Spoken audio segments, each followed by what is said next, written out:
Welcome back to the Right Boundless podcast with me, Robert Valderrama. Today I'm sitting down with Jaime and we're talking about Super 73. Jaime, what is Super 73 and how did you get into Super 73? Hey, what's up, Robert? So initially I met Steve from Los Angeles River Tattoo, which is a friend of mine that has a tattoo shop. And he also does mural arts for some companies. And he does a lot of collaborations and stuff like that. So he did a collaboration with Super 73. At the time, I didn't know it, but I saw it on Instagram that he did a mural for them in their office, in the headquarters in Irvine. And I asked him about it because I loved his bike, and he's riding all the time around with his... The Super 73 bike. Yeah, he has a bike from them, and he's riding all the time in the Malibu mountain, Topanga and stuff with his kid, off-roading. And I was like, oh, that's pretty cool. So I could ride with my kid somewhere because you don't need a license. You don't need basically anything. And it's electric, right? So right, you just jump on and just take off. Mm-hmm.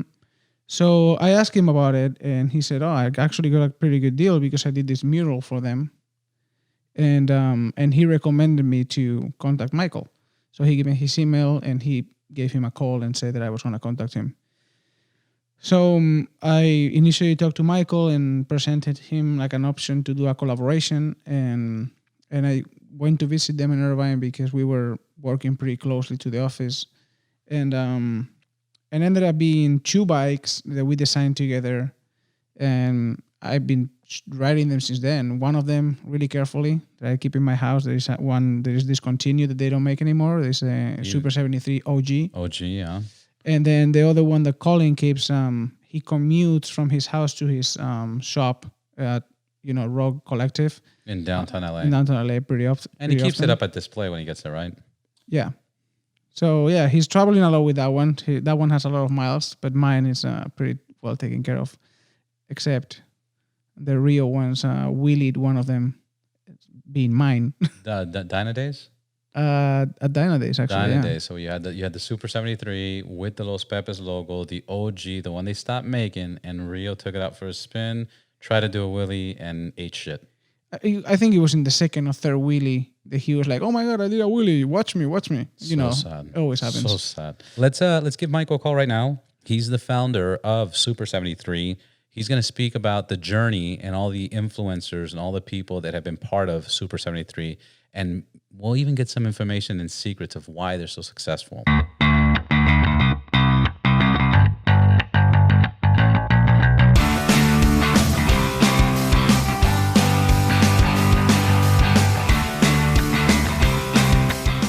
Hey, Michael, welcome to the Ride Boundless podcast. Thank you for coming on. Can you please tell our listeners who you are? Hey guys, thank you so much for having me. Yeah, so I'm Michael Cannavo. I'm one of the co-founders of Super 73. We make these stylized electric motorbikes, and we've picked up a little bit of traction lately. So yeah, it's great to be talking to you guys. Oh, congratulations. Yeah, you guys picked up quite a bit of traction. How did you guys start, and what's kind of the Super 73 story? Yeah, it's kind of a cool story to tell just because it's sort of the story of every man. We were a group of friends and we had some ideas for some products, and the products just did not go well. The public was not super interested in what we were currently doing. So, in an effort to just kind of reset and create something really basically something that came out of our passion. We came out with Super 73 and we put that up on Kickstarter, with the hopes of, hey, maybe we'll sell 10 of these and we'll make enough money to survive for the next few months. And it kind of just blew up from there. So we dropped everything else we were doing and put all of our time into Super 73. And it is what it's become today, just because, we kept chasing that momentum. Yeah, and that's usually what most businesses should do is when they start a new business is you got to continue, trying and make sure you succeed at it. So on Kickstarter, can you tell me what bikes and what models you started off with and what exactly you were promoting to the public? Yeah, so honestly, it was basically a mini bike that was blown up. So we liked the idea of that old school, California mini bike, gas lawnmower engine and, the small wheels. And we just thought, hey, what if we electrified this, put some fat tires on it, made it like a cruiser where, you didn't have to sit, 2 feet off the ground. You were sitting at normal bicycle level. And people really resonated with that. We don't really have a model name for it. We just called it the Super 73. People now kind of call it the OG or the original. And to be honest, those bikes they were just so hand built. We had some experience doing light manufacturing. We had a small little center in Tustin where we cranked out the hand built versions, and a lot of those are still kicking today. But since then, we've brought in engineers, we've brought in manufacturing professionals, motorcycle designers, and so we're evolving pretty fast with our design. No, the designs are beautiful. We were just at the showing of the last models, Michael, the this is Jaime. Super 73 RX and the S2. I mean, how many models are you guys at total right now? So we also, hey, Jaime, it's good to hear from you. Hey, we have a few different. So we have the Z series, the S series, and now the R series. Can you break them down? Yes, definitely. So the Z series, we basically named it after Generation Z. We thought, hey, there's a whole market for these little kind of weekend adventure riders, not necessarily the performance riders, not necessarily the commuters, kind of that in between where a lot of people just want to have that last mile solution or that quick escape, that bike that they can throw in the back of their car and cruise around the campsite with, or cruise around town. So the Z kind of filled that hole. It's our lowest price point. It ranges between $1,100 and $1,400, and it's a little bit more of a stylized bike. It's got a little brighter in the colors, smaller battery, less range, but it still kind of suffices for that little weekend adventure. And then after that, you have the S series. So the S series is starting to get more into the light moto world. We call that one a motorbike. It still classifies as an electric bike, but that one is more of the commuter, the cruiser. If you're going to go out trail riding, that one works great for that, as well as, running down to the grocery store to pick up groceries. So that's kind of the most popular one. I would say that's our signature bike. But we did just unveil, and this is the show that you guys were able to join us at, the R series, which is our high performance trail bike. It's got full suspension, aluminum tubing. It's designed by motorcycle builders. I mean, it is really built to be our first step into a bigger world. The thing looks mean. We're looking at it right now. I remember seeing it in person. How excited I felt, like a little Especially kid. how it rides, man. It's like, I'm sure you guys are taking a little bit of a cut of the cake of dirt bikes, because not even knowing how to ride a motorcycle, this is so easy, and you can get in serious trouble with it, I think. If you go out Exactly. to a dirt bike. Yeah, you could. It's almost it's better in a lot of sense than a lot of other dirt bikes or motorcycles, because you can ride anywhere you want. You can ride inside of a building. You can ride on sidewalks. You can be on a rooftop. You can do anything you want on this. It's a perfect crossover between like a BMX, motorbike or electric bike. Yeah. And we really kind of, we flirted in that space for a while, but we wanted to take our time getting there. Something that was important to us was that we never looked like one of those bike companies that were trying to emulate a motorcycle. We wanted to kind of fit the space organically. And so we took a long time getting to the performance part of it, because we wanted to make sure we did it right. And we actually had some of the Los Pepes crew come, and I believe you guys test rode that early prototype. It was actually not even painted. The gas, the quote unquote gas tank, which is the battery, was still an older battery. I'm sure. Mm-hmm. You guys were testing, I think, the suspension and how everything would work when I tested it. Which was already amazed by it, because I saw somebody riding it in the back alley of Super 73. And they were just jumping and doing wheelies, doing jumps, and stuff. jumping off ramps.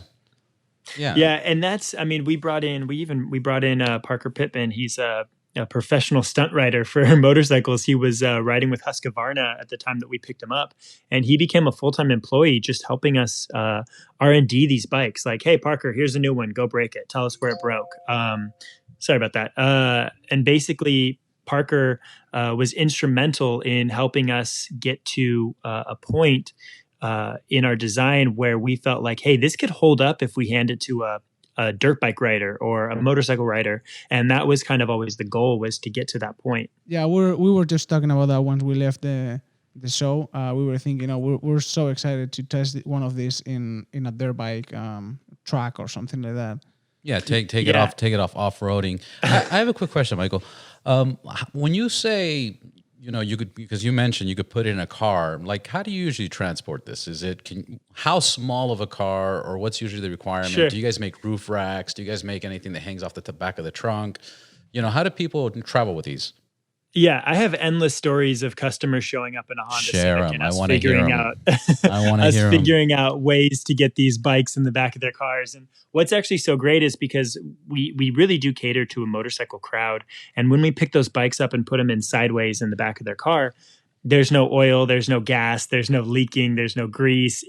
But do you put in the trunk? Do you put in the back seat? Yeah. Have you put in a 2-door, in a coupe, or what's the smallest car you put it in? If I roll up in a smart car, can you do it then? So yes, you name the car, we found a way to make that bike fit inside of it. I wish that I had taken a photo every time and we could do like a slideshow of all the weird ways we figured out how to get these bikes in people's cars. But when we started the company, I had a little Hyundai Accent, which is like a tiny little hatchback car. Yeah. And I constantly had to fit 2 and sometimes 3 bikes inside of it.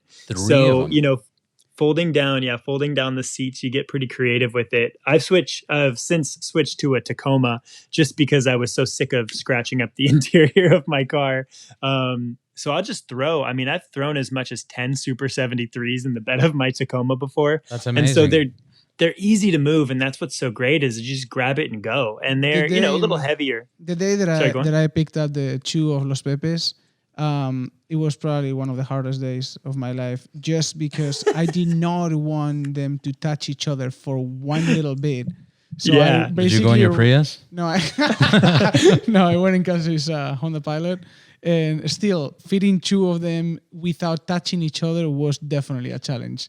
I wrapped them all up in like cardboard and try and fit them without touching each other. It was great. It was an experience for sure. But again, Colin rides every single day from home to his shop. Is displayed at his shop, and mine is the one that is kept in my house for collection. Basically, I try and not get a scratch or under the rain or anything. So yeah, it's funny looking at how people kind of it's a wide range of how people treat these bikes. We've seen some that come in where they're barely hanging on to any paint left because they just use and abuse them so hard, but the motor's still kicking, the battery's still kicking. And then we've seen like original Kickstarter bikes come in that look like they just left the showroom floor. So it's kind of like the sneaker collectors. Some of them, they'll wear and tear their $300 shoes, and other ones will keep them like in a air sealed bag.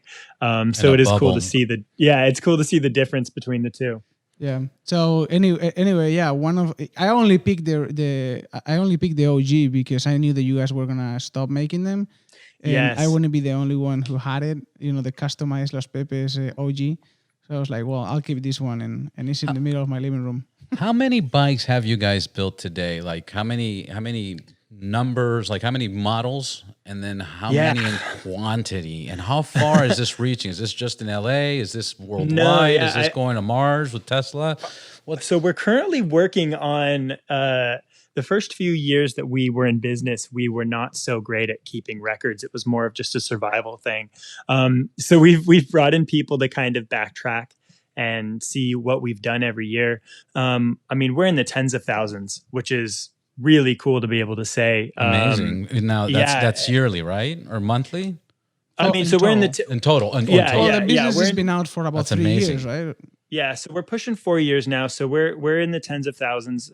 Congratulations! I think pretty soon I'll have a more. Thank you. I'll have a more firm number. But sales. I'll talk a little bit about how we've kind of been experiencing this new crisis. Obviously we don't want to. I do want to hear that, but before we do, am I jumping ahead? No, you're jumping a little ahead because I'm interested. I get it. You guys were working on this. Then you did the Kickstarter. How did you promote the Kickstarter? And then I see that you guys have a lot of celebrities, that are getting involved, and I know they're pushing on their social media and Instagram. Can you As an entrepreneur, what were those steps to get you, where you're at? And then I want to know what's going on now with the COVID-19 and how this is affecting all of us. Definitely. Yeah. So when we started on Kickstarter, it was just a handful of us, like 4 of us. And who were those 4? Who's involved? So one of them is a partner who's since left. The other one is Aaron Wong, Legrand Cruz, Alix Armoire, and myself. And so, partners obviously come and go in every startup. Some people hang longer than others. So the ones named, we're the ones that are, still at it. We're still plugging away day and night. You guys dream this, eat this, sleep this, everything. Exactly, yeah. From sleeping in the warehouse to moving into a larger facility, it's been really cool to kind of just see the journey and experience it. It still feels like yesterday that we were waking up at 2 a.m. to bang out some frames in the warehouse before the summer heat would kick in. So, it's definitely come a long way, and yeah, we've just kind of rode the wave. And I think when we started on Kickstarter, we just took the tools we had. And so for me, it was social media. I have a little bit of a background in social media. I first found a small bit of success on an app called Vine, which has since died. But I made a lot of friends on Vine and networked a lot. And so when I came into Super 73, what I didn't have in money or, technical skills, I had in my network. And so cranked out that video. The video we did for the Kickstarter went pretty viral. Kickstarter actually used it as a use case for how product videos are changing. That's amazing. Who produced the video? So it was me. Yeah, I shot. You did the edited. Whole thing. It was 100. I mean, that was it. There was no one else. So we didn't have any money for any sort of film crew. It was just me and my old camera and a couple friends who were visiting from Alabama. And we went out to the desert, and I hung out of the side of a minivan while we were going like 25 miles an hour, and that's how we made that video. That's amazing. Yeah. Very incredible. Thank you. It was the first time that a company on Kickstarter had gotten away from the talking head model. Kickstarter was known for like that white background with the person talking about the product. Yeah, pitching. Yeah. They're pitching exactly. You something. And so for the first time, I was like, we're not going to do that. We're just going to show the emotion that you receive from these bikes. The experience you can have. Well, it's great that you tell this story, because there's a lot of people that think that, they have an idea for a product and they even produce it, but they think that they wouldn't be founded just because they don't have the resources to do it. And, exactly. you're a good example of that. That is not, that's not true, that you can get far from doing it yourself. I completely agree. And I think it was the only thing we had. So it was what we relied on, was like, hey, let's just convey emotion. And it was something I'd been doing through my videos for a long time. I had shot weddings. And so I knew, I knew the tones and the keys on which to kind of capture this emotion well enough. And I had a friend who had a band, and that was the song that we used. They've since broken up, but that song is a jam. So I think that helped too. And it was just kind of a marriage of all these really cool, organic, natural elements that came together. And people really latched on. That video got millions of views. And like I said, Kickstarter even used it to say like, hey, this is an evolution of what these Kickstarter videos can be. And, since then, I think our production has really gotten better. The stuff that our team does now that I'm not filming it, it's far and beyond what I was able to do. The last video was like a trailer for a movie. Oh, it was a trailer for a movie. It was mean. I was like, when does it come out? Yeah, it makes you anxious. It's like, I want it now. And that's kind of happened from us utilizing the relationships. It's like, hey, now there are people that can do this better than we can do it. And I think that everybody at Super 73 is humble enough to step out of the way. And that's always been important to us, is if you want to thrive in this organization, humility is so important. Hey, rely on other people around you to help you where you can't necessarily fill in the gaps. And ask for help. That's another thing people don't do enough. I mean, there's people willing to help anybody and everybody, but the people get stubborn and they don't want to ask for that help. And I preach that all the time to people. Exactly. Yeah. Admitting where you need help. And then that kind of comes into the next thing that you asked about the celebrities. And again, I'm just doing this because I get a lot of people that ask me in the business sense, and they ask me about Kickstarter. So I really want to get that down. So one more question for the Kickstarter. Mm-hmm. Before you launched it, did you promote Super 73 before and then kind of got built an audience and then launched the Kickstarter? Or did you just did you just do it with nothing? Just let's post this. In no way did we promote this.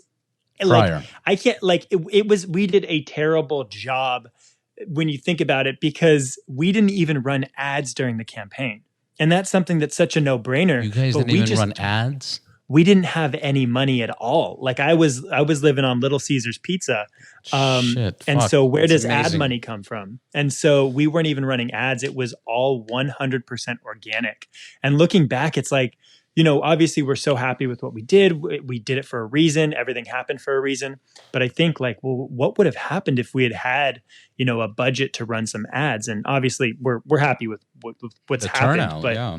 but even to think about that, it's again, crazy. Double important that you tell this story, because I think looking at your company, seeing the reach that you guys have, and now the next step that you were going to talk about the celebrities. The celebrities, you assume that you guys had unlimited source of income, of money. Yeah. And I was actually, I was talking to Robert right before we called you, and I actually told him that. I said, well, I think these guys might have an unlimited source of income that they can afford, you know, give products to celebrities, and even collaborate with us, which, you know, there was no money exchange or anything, that we were like super surprised of. So yeah, if you want to expand a little bit on the celebrity and how but I want the listeners to suffer. Let's hold off on the celebrities. I want to talk about one more thing. I want to talk about the lifestyle, because in a sense, you know, Harley Davidson is a lifestyle, and that's why people get that motorcycle. You guys created a new lifestyle from scratch. And you guys, did you ever visualize and think that you were going to create that style? I gotta say, I mean, through and through, it's crazy to even be able to talk about this now. But you know, early on, there were some partners that wanted to go a different direction with the brand. They wanted to go more utility, and Aaron and I had quite a few conversations about, like, hey, no, this is a lifestyle brand. This is a clothing play. This has to be a lifestyle brand, or else it can't survive in how saturated the bike world is. So it was a goal. It was something you guys It was 100% something that we visualized. We wanted to take every element that lived within, I mean, the soul of who we were, LeGrand, Alix, Aaron, myself, and take those elements and turn them into a physical representation of how we feel, which is, and we'll get to this later, why you see so many sci-fi elements in what we do. And we'll talk about, you know, how that's such a big part of my life. But it was something I naturally leaned on, because that was what gave me passion. And so you see that translate into what we do. And Aaron is a huge fan of, like, high fashion, and you see high fashion kind of come into what we do. And so you have this, like, marriage of all these things, and it's a reflection in our community. You see our community, and they've got, like, helmets from Star Wars, or they have, like, high fashion brand bags that they're wearing when they're riding. That's awesome. It's a reflection of how we, like, kind of set this thing up. What are other styles and styles that you see your riders, you know, clothing they're wearing? How would you describe that lifestyle? How would you know, you'll see the Harley people dressed in black and wearing leather. Yeah. How do you describe your audience? So before you answer that, that question is great, but I can answer that I don't think there's one, because I'm sure. You go to one of these rides, and there's any single different human that is different from each other, and they have nothing in common, and they're suddenly all together. No, it's true. We went to the show. Same bike under their asses. It's incredible. I seen 5-year-olds, and I saw 70-year-olds. At least I think they were 70. The show was one thing, but the what's it called? The rides that the group riders, rides, the groups. Yeah, the rides that the group organized is like the most, you know, how many people can diverse, very diverse. Super We did one diverse. recently before this whole, you know, shutdown. We did one in LA, and we had 65 Super 73s cruising the streets. Yeah, that's crazy. And this is downtown LA. It's not that easy to park. It's not that easy to bring your bike or anything. It's very difficult. Another question: what are the laws and regulations of riding these bikes? Yeah. You know, definitely. Are there laws, or can you do whatever you want? Yeah. So I wish that there were more laws. And how fast do they go? Yeah, so this is kind of a hot button issue, and as we're actually recording this, I'm on the e-bike subreddit on Reddit, just looking at kind of the industry right now, and we're at a very interesting time because the technology allows for anybody to make a bike that goes 65 miles an hour. It's not hard. I could go down to Super 73 right now and make a 65 mile an hour Super 73, but that's highly illegal. It's bad for the entire industry. It's dangerous. I mean, I can put a million reasons why people shouldn't be doing this. And so it kind of became this arms race for a few of these brands to make the fastest, most powerful e-bike. But the truth is that's going to hurt the entire industry because for this thing to grow, you talked about how diverse our group rides are. That's because anybody can get on this bike from 13 years old to 70 years old and feel confident and feel comfortable and be in control and not be a danger to themselves or people around them. As the technology becomes more readily available, you start to see these 60 mile an hour quote e-bikes coming out. They're super cool looking. They're cool. It's cool to go 60 miles an hour. It's not cool to go 60 miles an hour on a sidewalk where pedestrians can pop out of anywhere. And so what we need to start seeing, I think, in the near future is a crackdown on the regulations of these gray area e-bikes, just for the sanity of the entire country and the entire industry, and themselves. Because one of the things that I was talking to Colin when we went to the meetup is, well, people are customizing their bikes to go faster, putting double batteries on. We saw a guy with 2 engines. The brakes are not made for stopping a bike at 65 miles an hour. Yeah. They're made to stop the speed that they go to, not like 30 more. It's well, like, and I see a lot of these bikes on Amazon or Alibaba or whatever they are, that they just have the basic, just not even hydraulic brakes. They just have like disc and cord brakes. And yeah, you're going to see a lot of injuries that could have been avoided. Now, our R series and even our S2 series now, those brakes are, I mean, I think you guys saw them. They are like, we are pushing motorcycle brakes on this now because we realize like, hey, people are going to mod these things. People are going to want to go off-roading. So let's just make brakes that can handle whatever they're going to throw at it.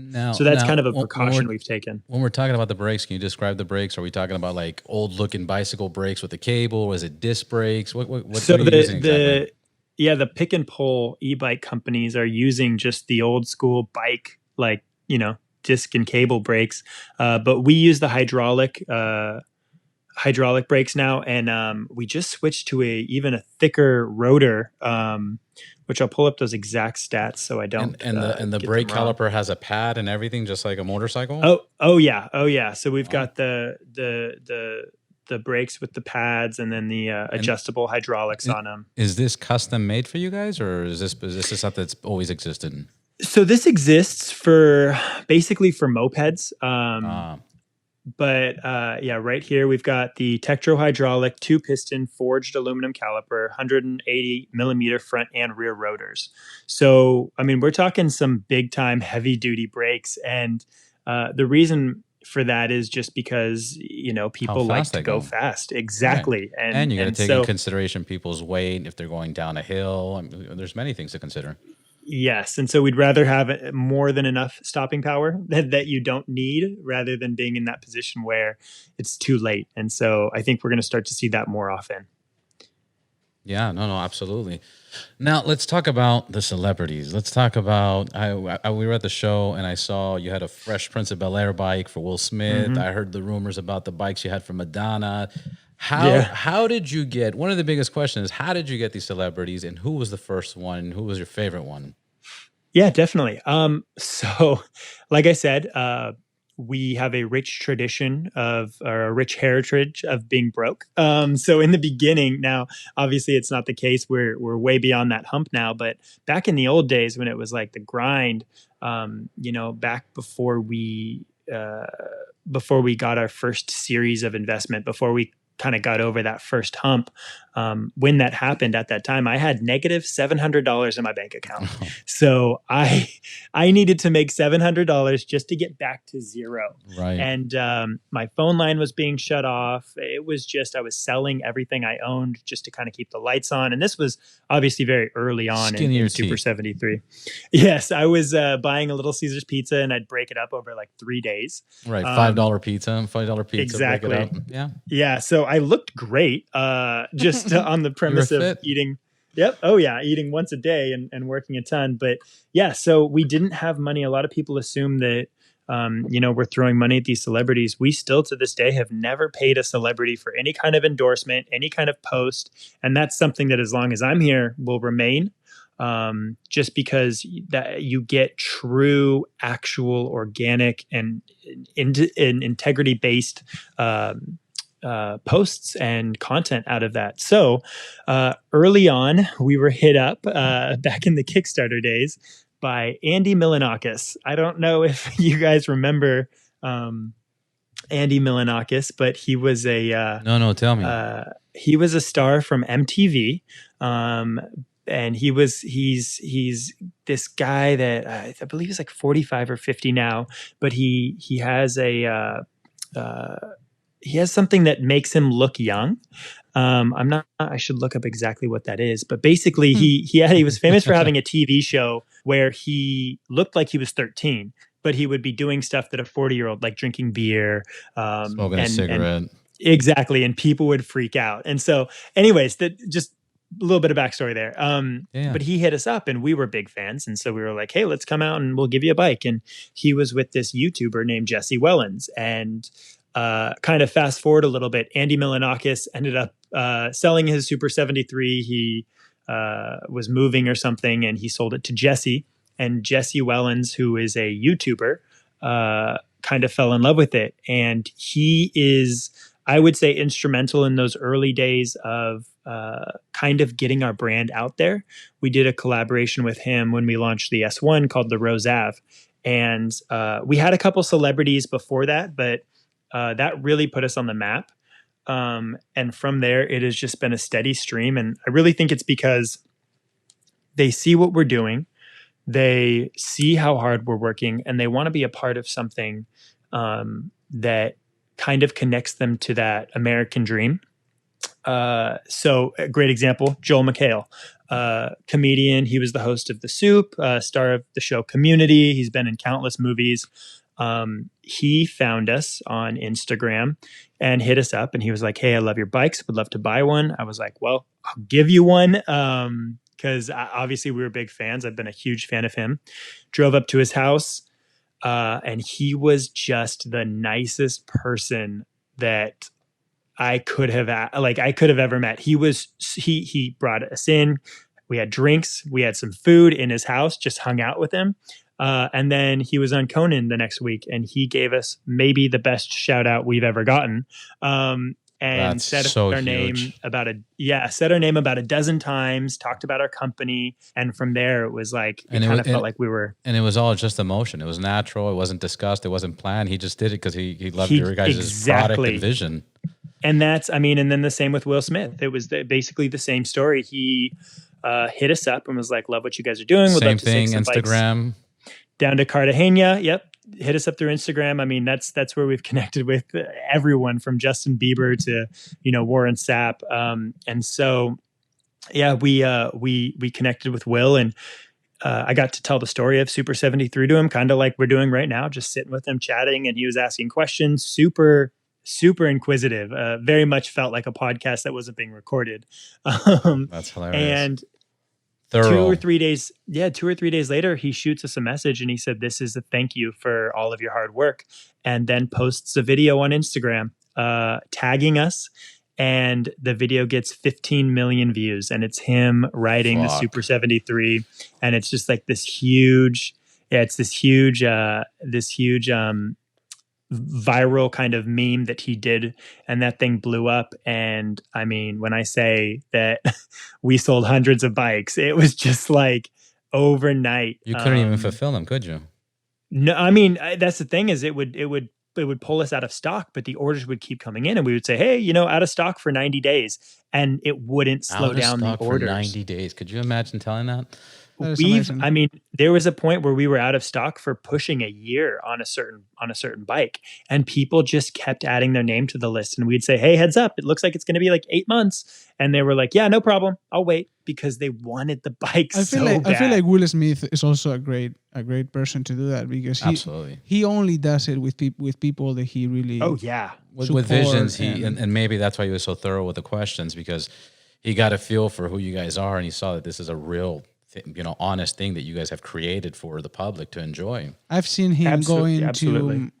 go into interviews in Spain and talk about a product that he's not involved in, and basically talk about the whole interview talking about one product that he's not even involved in. And he knows about Yeah. it. Now the bike you guys made for him, was that requested, or was that something you guys dedicated to him? Yeah, so he just wanted a couple of bikes, so we did that, and it went so well that then we said, as a thank you, here's this bike. And we had heard his personal trainer was like, "Hey, Will's been talking about, like, what if we Fresh Prince of Bel-Aired out a bike?" He's like, "I'd love for something like that." And so we just kind of took the idea and ran with it. From the 24 karat gold plated rims to like the Fresh Prince of Bel-Air themed battery case to the seat. We just thought, like, hey, let's make something that's really thoughtful. And we've done that with a lot of people. Ryan Reynolds was another one. He was in the Pikachu movie, and we just lost our minds over that movie. Oh my God. So we were like, let's make him a Pikachu Super 73. And he liked it so much. I want to see he pictures. posted it. Yeah. It's on our Instagram. He posted it on his Instagram. And was just the most thoughtful, like sent us all a big thank you letter. Lil Nas X, same thing, wanted to get his attention, made him something that we thought he would love, and he loved it so much, he posted it multiple times. So it's really about just being honest and appreciating people in the space. I mean, any of us would make something for somebody we appreciate if we knew that they would see it. And so it's kind of become that, where it's like, hey, we love this person, let's just give them a bike. And the list of celebrities is unlimited. It really is. Would you say that most of them were S1s? Yeah, so the That's a great S1 question. it's almost all of them. The S1 is kind of just the bread and butter when it comes to what people want to grab, because it's just so easy to get on that bike and go. It has, And it's also the best. It's also the one that you guys have used to start the new category in Super Hooligan, right? Is that Super the one? Yes. Hooligan? Yeah. Yes. So that one, I mean, and you've seen that bike kind of redesigned so many times for wherever it is. So the Super Hooligan races with Roland Sands, that was just kind of a conversation that came out of left field, because he was looking for e-bikes to bring in, and he was like, "There's no e-bike that fits this more than you guys."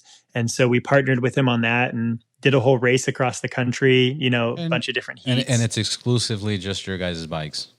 Yes. So Which it's is super not- cool. It's a not whole a- category It's of not racing. it's not an of your e-bike own race. brand. It's not an e-bike race. It's a Yeah. Super. No, it's a 73 Super race. 73 race. That's And just- that's always been important to us. I mean, when you look at how Indian came up, Indian was a racing motorcycle. And they have a heritage of racing, and it kind of cements you in this category if you can kind of get in there. And so with our bikes, we thought, hey, and that kind of is what inspired a lot of the RX, was this performance, was like, well, but what if these bikes could hit these huge jumps, and it was like, let's push it further. I mean, in some way, that you guys are competition of KTM or brands like that is crazy, because it's the lowest of the CCs in theory of the strength. But at the end of the day, somebody that wants to start from the beginning probably should grab a R series and start like practicing, and then probably get a definitely. bigger motorcycle. Who would you say is more your competition? Would you say it's more you're competing with dirt bike sales, or would you say you're competing more with scooter sales? How do you visualize that? Or even scooters, the regular electric scooters,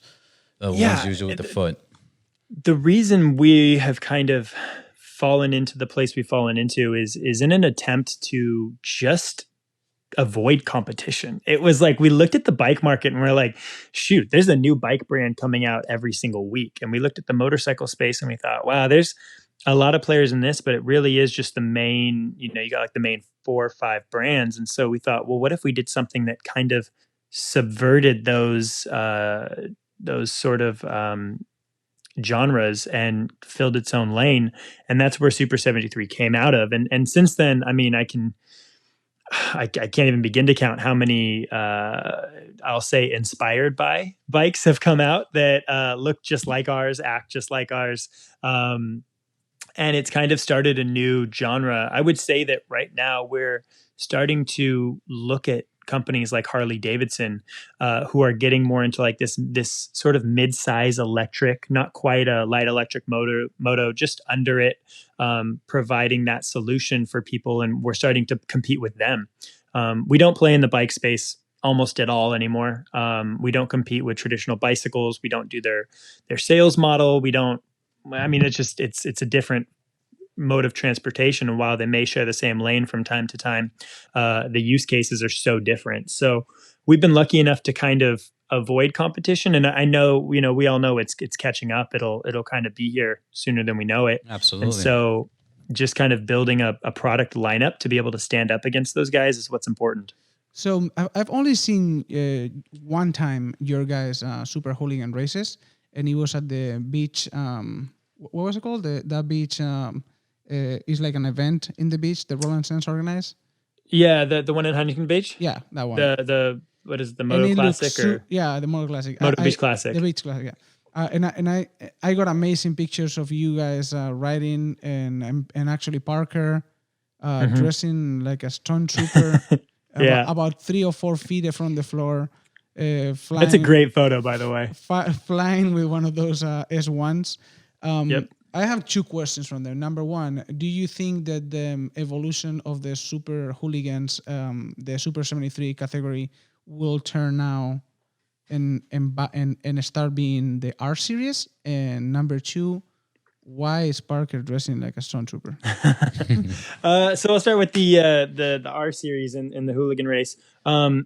Obviously, COVID-19 has changed some of our events plan for this summer, so we may have to kind of look differently at that series. But we 100% built the R to live in that racing category. And so, whether it is the Super Hooligan race or kind of an evolution of that, those bikes will definitely be racing in some kind of a series. And we want to even make it more aggressive. It's like, hey, let's throw more jumps in there. Let's throw more obstacles. Let's really push these bikes, because what's cool is these bikes are light. They're like 75 pounds. So you can throw these things around, and if you go down, there's not a lot of consequence compared to dropping a 200-pound, 300-pound motorcycle. Yeah, regular motorcycle, you can crash at 2 miles an hour and you're going to get hurt.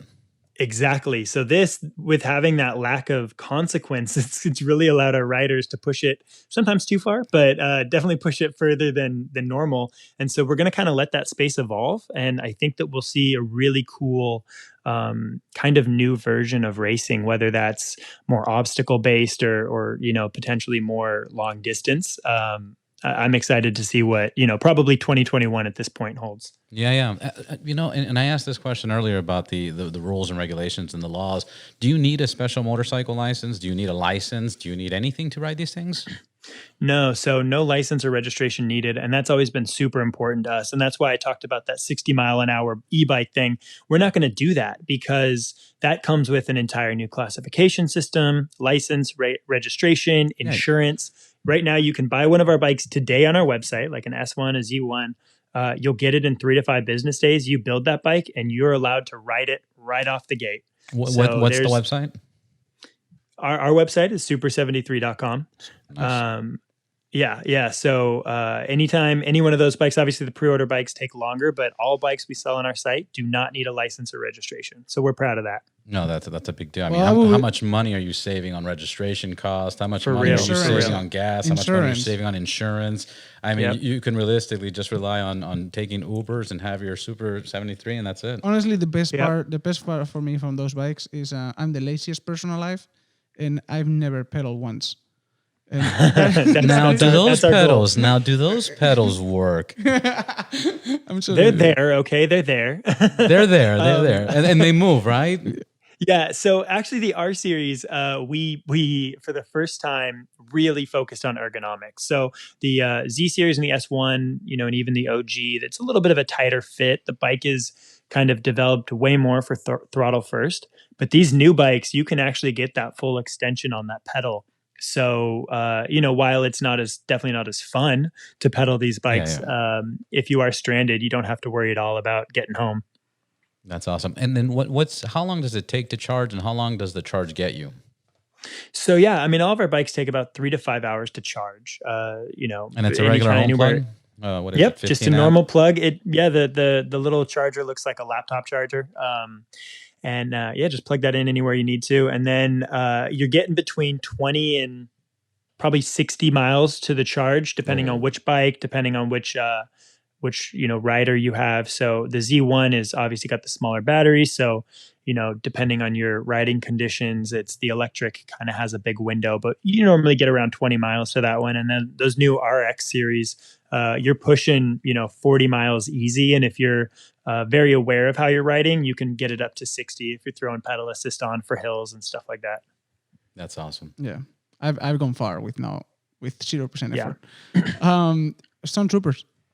Yeah, I figured you guys wouldn't let me forget that one. Not at all. So earlier in this conversation, I talked a little bit about kind of our soul being brought into this project just for it to be kind of completely us. And part of that was like, yeah, I'm a personality in the Star Wars community. I have 300,000 followers on an app called TikTok, where I talk about Star Wars. I do a Star Wars podcast that gets a few thousand downloads every week. Where can we find you on TikTok?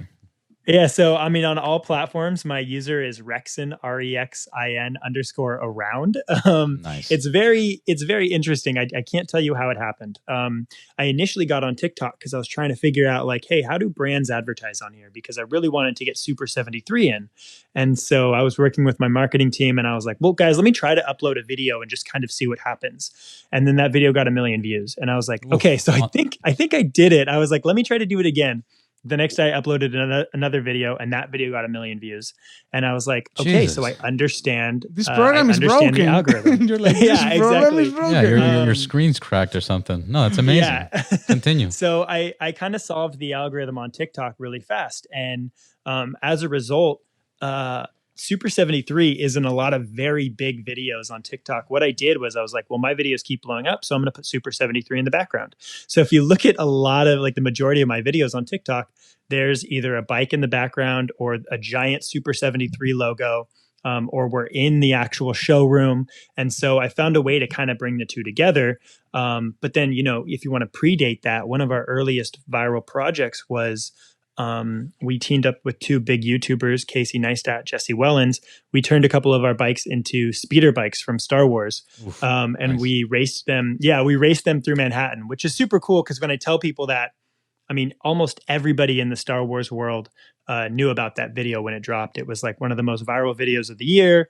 If you typed in Star Wars for that entire month on Google, it was the first thing that popped up. So we were beating Star Wars in the in that. So Time Magazine did a piece on it. It was wild. Disney was like, "Can we buy Michael?"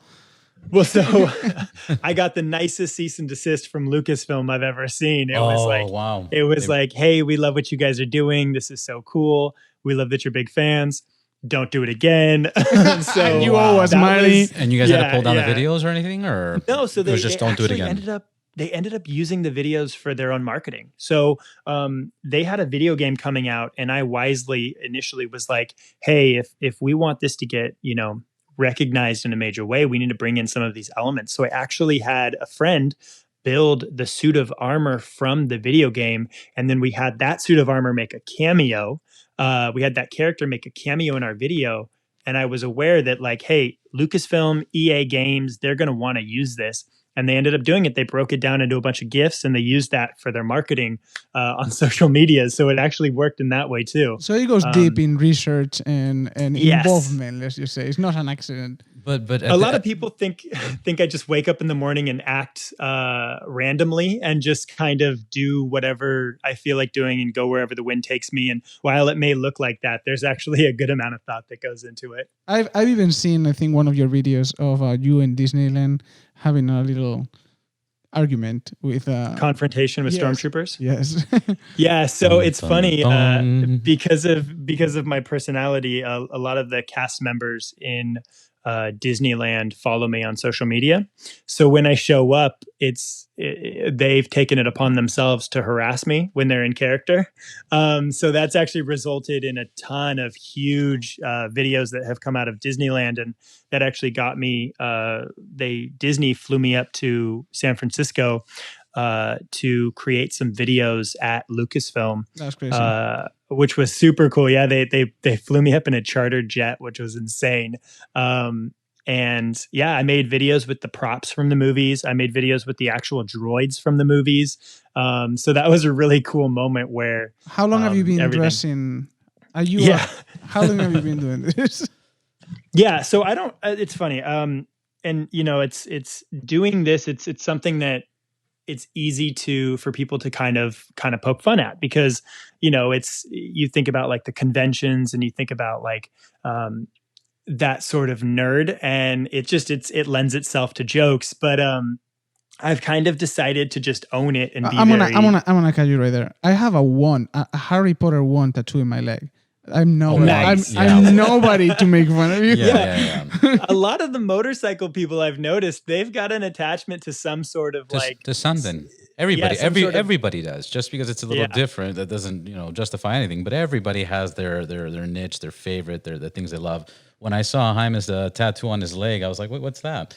It was Harry Potter wand. I was like, wow. And then that's the most obvious one, and the people ask about that one. But most of the tattoos in my body are Harry Potter related. Yeah, so, nerd culture. Exactly. Nerd in disguise. Well, that's what's and that's what's cool is we grew up with these things, and now we're starting to get into things like motorcycles and entrepreneurship. So you're starting to see this kind of evolution of like acceptance. And I've obviously had my fair share of discrimination. There was a rival e-bike company that actually took a bunch of photos of me and like photoshopped them and started this whole Instagram about trying to basically defame me and take me down, which it's ridiculous, dude. I can't even get into that. But that was another company, or that was personal? Yeah, those were people from a rival company. So, we've obviously had our fair share of discrimination for it, but it kind of just makes me want to do it even more. And in a way, I think that's, and I have this phrase, Los Pepes also has a lot of people that hate us, and I always say people, they hate us because they ain't us. And it's true. It's like people putting work onto making fun of you is admiration to me. It's almost that they're frustrated because they don't have that sort of passion, and that's something I've always definitely. I think they admire you. I think they admire you. That's what I'm saying. If they decided to put a lot of work into making fun of you or doing something like that, it's basically because they admire you. Right. I mean, they spend a whole night doing that. So yeah. But I do, even with that being said, I stay away from like, there's like a term of like, cosplayer. And the truth is, my love of Star Wars, when I was a little kid, I would collect the action figures. And then as I kind of got older, I was like, hey, I've got a little more money. I'm going to get the bigger ones, or I'm going to get the statues, or I'm going to get like the ones that the artists are making. Limited edition. And they kind of just kept evolving until I was like, well, the only way to get a bigger action figure now is if I become one. And so I started building these suits of armor with my buddies on the weekends, because I was like, hey, it would be really cool to build a life-size suit of armor. And so it's definitely more just an appreciation for the art of what these like suits kind of are. They're intricate. There's a lot of work that goes into it.